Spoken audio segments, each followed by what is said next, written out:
राजस्थान में भी corona vaccination का एक महा अभियान शुरू हो चुका है। संजीवनी सबसे पहले मेडिकल हेल्थ वॉरियर्स को लगाई जा रही है, लेकिन एक चीज़ सबसे बड़ी बात है, इस पूरे अभियान से जुड़ी कई सारी चुनौतियां हैं, कई सारी उम्मीदें भी है। हमारे साथ हैं assistant nodal officer doctor Dharmesh Sharma ji.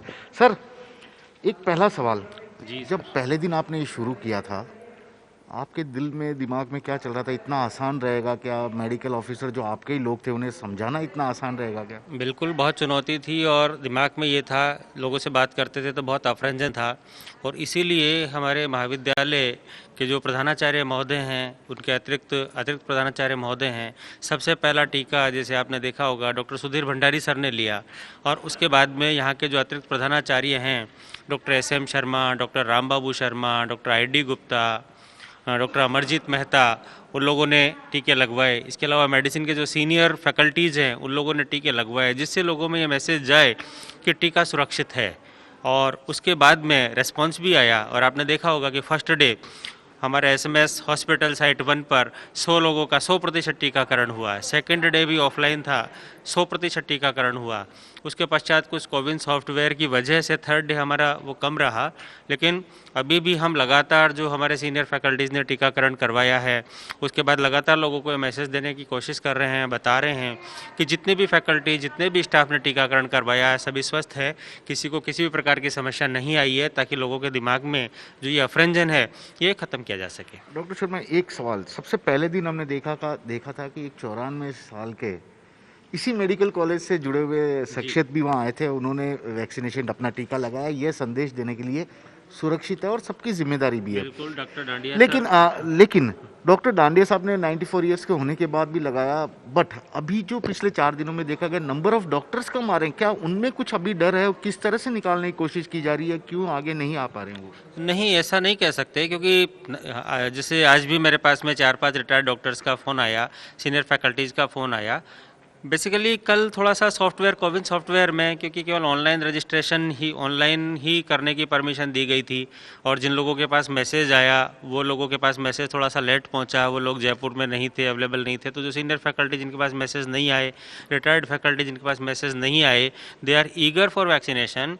But अब government of India, government of Rajasthan ने हमको इस चीज़ की सहूलियत दी है कि अगर ऐसे लोग आपके पास आते हैं तो हम ऑन स्पॉट उनको री एलोकेट कर सकते हैं, बट उनका रजिस्ट्रेशन यहाँ होना चाहिए।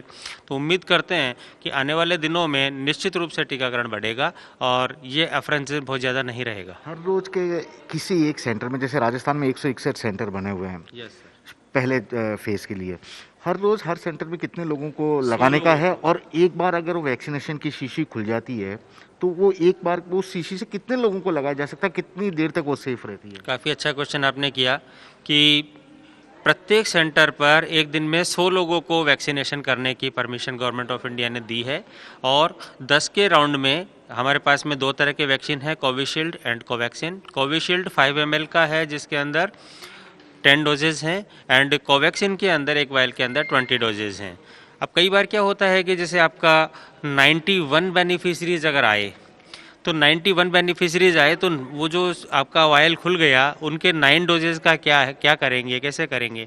लेकिन ये जो बेनिफिशरी एलोकेशन का हमको इन्होंने ऑप्शन दिया है, तो इससे हमारे पास ये ऑप्शन होगा कि अगर हमारा 91 आ गया, तो वायल खोलते वक्त हम और 8-10 लोगों को जिनके रजिस्ट्रेशन यहाँ हैं, उनको बुला करके उनको रीएलोकेट करें और उनको वैक्सीनेशन के लिए मोटिवेट करके करें, ताकि मैक्सिमम डोजेज़ का उपभोग कर सकें, यूटिलाइज कर सकें।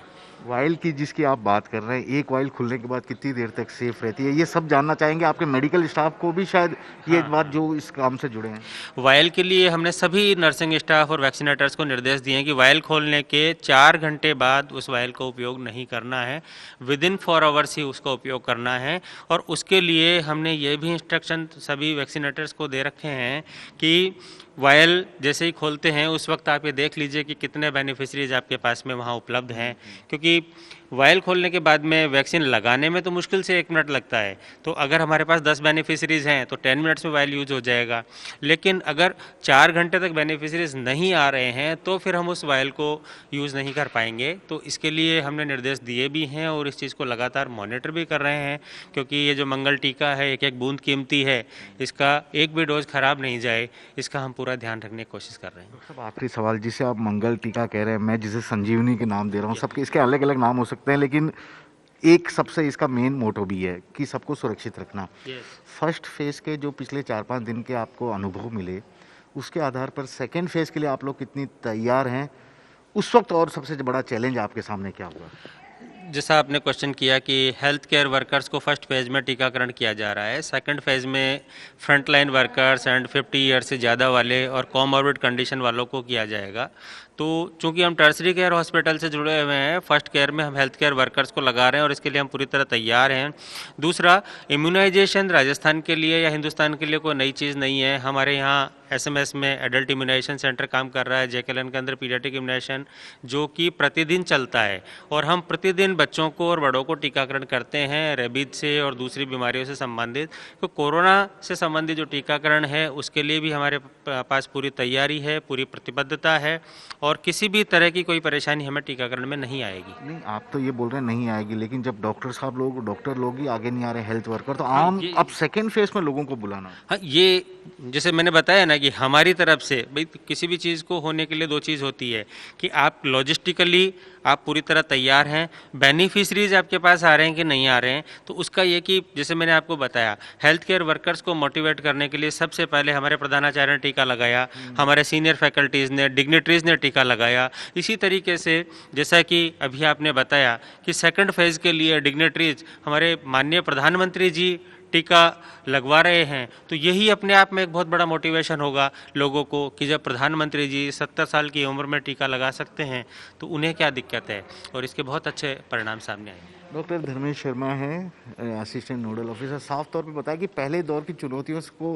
किस तरह दूर किया गया और सेकंड फेज के लिए राजस्थान किस तरह से तैयार है, और सबसे बड़ी ज़रूरत इनका यही कहना है कि लोगों को मोटिवेट होकर खुद आगे आने पड़ेगा, क्योंकि तभी यह संजीवनी लोगों के जीवन को भी बचा पाएगी। कैमरामैन दिनेश कुमावत के साथ श्रीवत्सन, जयपुर न्यूज़ 24।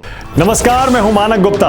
अगर आपको हमारा ये वीडियो पसंद आया हो तो इसे लाइक और शेयर जरूर करें, और हां, हमें सब्सक्राइब और फॉलो करना ना भूलें ताकि आप देश और दुनिया की कोई खबर मिस ना करें। तो जुड़े रहिए हमारे साथ और देखते रहिए न्यूज़ 24।